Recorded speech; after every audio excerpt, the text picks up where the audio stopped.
Ghosts. Those guys give me the creeps. But here it is again, Halloween time. We're in northern New Mexico, and when the Santa Fe, New Mexican needs a brave, intrepid reporter to go out seeking phantom spooks, hobgoblins, and gorilla men, they always look for a really, really strong, brave guy. Well, they couldn't find him, so they sent me, Robert Knott. We're out here in the little village of Lamy, about a half-hour southeast of Santa Fe. Its population is roughly 220 people. That is, living people. We're going to see if we can find some of the dead inhabitants in the old legal tender. Hi, my name is Joni. I live near here in El Dorado. I've lived there 23 years now. I'm going to talk to you about this Ghost Meter Pro. It picks up electromagnetic frequencies, and that is one way that you can detect that maybe something is altering the area around you as far as spiritual activity. This will, if you're trying to test it and put it next to something like a refrigerator, it will go off. If you put it next to maybe here, I can try. Yeah, so that's showing some activity. Now, for example, one time we were eating in the poker room. That is a place that is reportedly pretty haunted in a good way. I don't think any of these ghosts are scary or anything like that. We were sitting there eating, we had this on the table, and all of a sudden it started going crazy. In that case, we thought, okay, an entity has come in and is in the area. So it's one tool that you could use to do ghost hunting, for lack of a better word. And if it does go off, then you'll know there's some kind of disturbance in the electromagnetic field. Hi, my name is Bob Parnell. I live in Santa Fe, New Mexico, and currently live out in the community of El Dorado.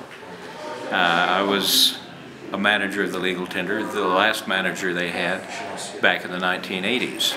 I used to be sometimes about 2 to 3 o'clock in the morning in here by myself, and I could hear the wooden floors creaking, and with a normal cadence of somebody walking. And so I stayed in the office, and just tried to finish my paperwork, and just tried to ignore it, but I couldn't. I couldn't ignore it. And that happened many times. Then one other time there were some dishes in the kitchen. That time this kitchen was quite small. There was not much material back there to really be moved around. And I was by myself again, and some dishes hit the floor and broke.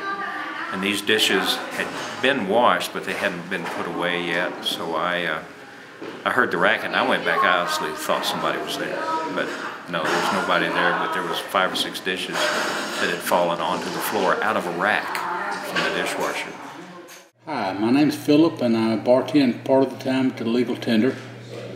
One night, after we closed, about 10:30 at night, there's 4 of us, me and my wife, and Johnny and Cindy, who managed the place. We're sitting at the table in the dance hall, about 10:30, discussing the day's events and what to do about the future and assorted.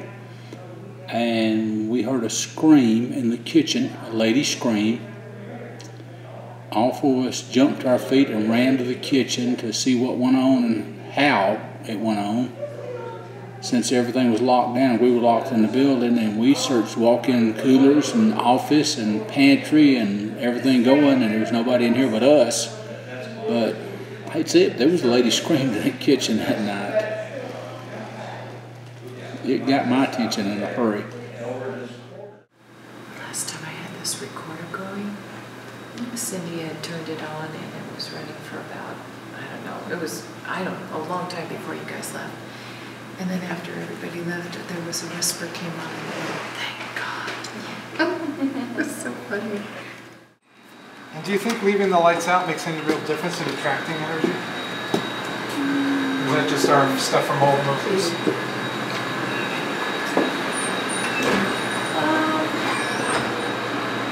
I think it does. I think it's not something from old movies. I think it's just, it puts out a whole different energy. The ice machine. Could you make this flash again? Or maybe make the flashlight turn on?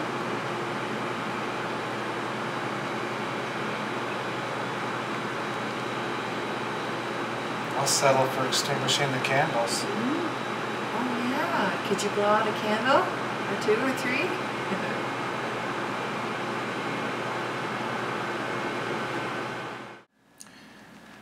It's midnight on a cold October night, and we're out in the small town of Lamy, New Mexico, about a half-hour away from Santa Fe.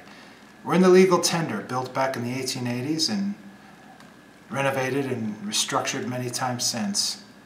One thing that apparently hasn't left is perhaps the presence of a ghost or two or three.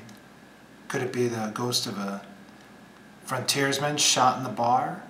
A young girl wandering the halls looking for someone? Or perhaps the spirit of a woman who disappeared not so long ago? We're not sure. We can't say we saw or heard anything that was too suspicious. A battery went dead. Maybe a noise or two we couldn't explain. Cold chills going up and down our backs and over other parts of our bodies. Creaking doors. One thing's for sure, enough people here have had enough experiences to make us think that maybe, just maybe, there's still some presences from another time wandering around. Come on out to Lamy, to the legal tender. Maybe you won't find a ghost, but you'll get a good meal and a cold beer.